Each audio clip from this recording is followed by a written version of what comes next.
I'll bring in a draft amendment just in draft form for the next meeting, but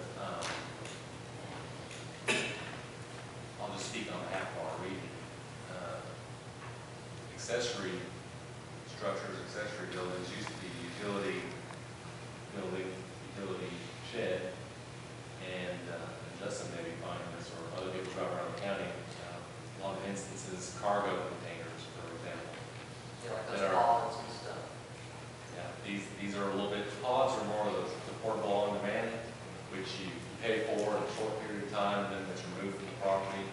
I have noticed in the region that cargo containers are a lot larger than a lot of the pods, but are transportation oriented, are being used as accessory structures. Not only that, but starting in property management, you start looking at buses being used. There's quite a few of those around. It could be a car, it could be an RV, it could be a possibly Ambulance, bridge trucks. perhaps a dilapidated structure that's still maybe not considered dilapidated, but still being used. And what it boils down to is that they're being used as storage, uses for storage. And when you do a search of zoning ordinances and resolutions, and you were to search typically for the word storage, you're usually going to find it as a storage yard, which are located either in your high-end commercial areas or your manufacturing.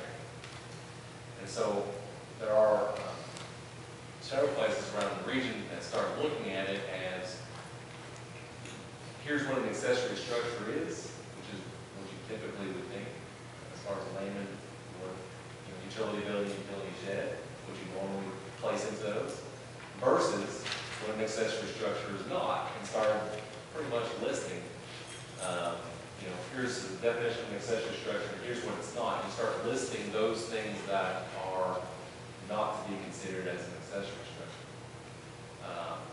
The reason why I do these, when I started talking to my staff back probably a couple of years ago, is there are a lot of cases where residential neighborhoods